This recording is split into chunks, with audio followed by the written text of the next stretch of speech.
బెజవాడ దుర్గమ్మ ఆలయం దగ్గర అమ్మవారి భక్తులపై పార్కింగ్ కాంట్రాక్టర్ ఏజెల్ సెక్యూరిటీ సిబ్బంది దాడికి పాల్పడ్డారు. దుర్గమ్మ భక్తులను పార్కింగ్ ఏజెల్ కాంట్రాక్ట్ సెక్యూరిటీ సిబ్బంది విచక్షణ రహితంగా కొట్టారు.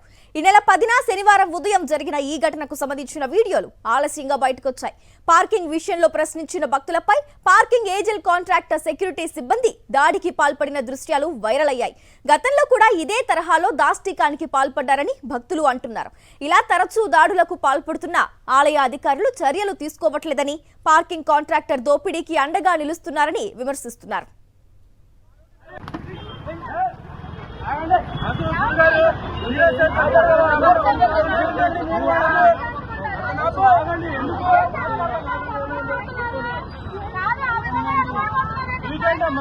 మాట్లాడుతున్నారు కదా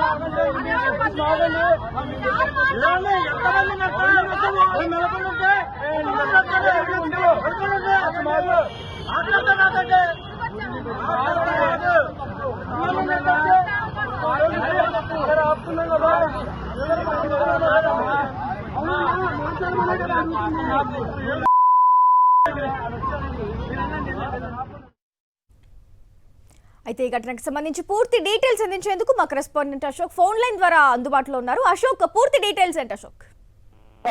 ఇంద్రకీలాద్రిపై వరుస వివాదాలు నెలకొంటున్నప్పటికీ కూడా అటు ప్రభుత్వం కావచ్చు, ఇటు తిరుగుబడి అధికారులు ఏమాత్రం సరిగా స్పందించిన పరిస్థితి అయితే కూడా కనబడట్లేదని చెప్పుకోవచ్చు. ఎందుకంటే ఇటీవల చూస్తే కనుక వరుసగా వివాదాలు రేవెత్తుతున్నాయి. తాజాగా భక్తులపై సెక్యూరిటీ సిబ్బంది ఎవరైతే ఉన్నారో ఈ పార్కింగ్ పార్కింగ్ ఏరియాలో పార్కింగ్ సంబంధించిన సిబ్బంది కాంట్రాక్ట్ సిబ్బంది దాడి చేశారు. ఆ సమయంలో పోలీసులు ఎవరైతే టెంపుల్ కి సంబంధించిన సెక్యూరిటీ ఉంటారో వారు కూడా అక్కడే ఉన్నప్పటికీ కూడా కనీసం వారిని అడ్డుకునే ప్రయత్నం అయితే చేయలేదు అని చెప్పుకోవచ్చు. పార్కింగ్ దగ్గర కనకదుర్గ నగర్ దగ్గర ఏదైతే పార్కింగ్ ఉందో ఆ పార్కింగ్ దగ్గర తరచూ ఏదో ఒక వివాదం నడుస్తుంది. భక్తుల పట్ల అక్కడ ఉన్న సిబ్బంది దురుసుగా ప్రవర్తిస్తున్నారు. ఈ విషయంపై అనేక మార్లు ఆలయ అధికారులకు ఫిర్యాదులు వెళ్ళినప్పటికీ కూడా వారు కూడా చూసి చూడనట్టుగా వదిలేస్తున్న పరిస్థితి కనబడుతుంది. ఈ క్రమంలోనే 4 రోజుల క్రితం ఓ భక్తుడి మీద అక్కడున్న కాంట్రాక్ట్ సిబ్బంది దాడి చేశారు. చాలా విచక్షణారహితంగా దాడి చేసిన పరిస్థితి చాలా స్పష్టంగా మనం వీడియోలో కూడా చూస్తున్నాము. అయితే దీని మీద అటు సిబ్బంది కావచ్చు, ఇటు భక్తు నుంచి తమకు ఏ ఫిర్యాదు రాలేదు కాబట్టి తమకు ఇప్పటి వరకు కూడా ఈ ఘటనపై ఎలాంటి చర్యలు తీసుకోలేదంటూ కూడా ఆలయ అధికారులు ఒక ప్రకటన విడుదల చేయడం ఇప్పుడు విస్మయానికి గురి చేస్తుందని చెప్పుకోవచ్చు. ఆలయానికి సంబంధించిన ప్రతిష్టను కాపాడాల్సిన అధికారులు కావచ్చు, ఇటు ప్రభుత్వం నిమ్మకు నీరెత్తినట్టే కనిపిస్తోందని చెప్పుకోవచ్చు. ఏ మాత్రం కూడా దుర్గగుడి ప్రతిష్టను కాపాడేలాగా చర్యలు అయితే తీసుకోవడం లేదు. తాజా ఘటనతో ఈ వీడియో ఏదైతే వైరల్ అయిందో ఇప్పుడు ఒక ప్రకటన విడుదల చేశారు. దీని మీద మాకు ఒక స్పష్టత రావాలి కాబట్టి వచ్చిన తర్వాత మేము స్పందిస్తామంటూ దుర్గగుడి ఆలయ అధికారులు ఒక ప్రకటన విడుదల చేశారు. దీని పట్ల సర్వత్రా భక్తులు ఆగ్రహం వ్యక్తం చేస్తున్న పరిస్థితి అయితే మనకు కనిపిస్తుంది. Right, thank you Ashok.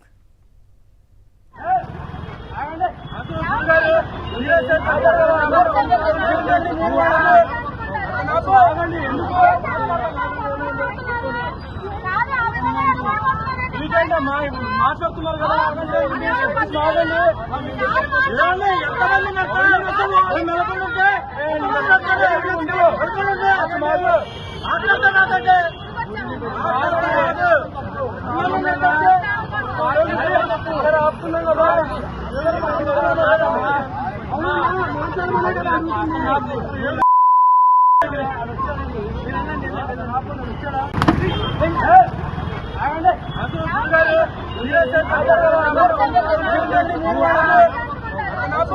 ఎందుకు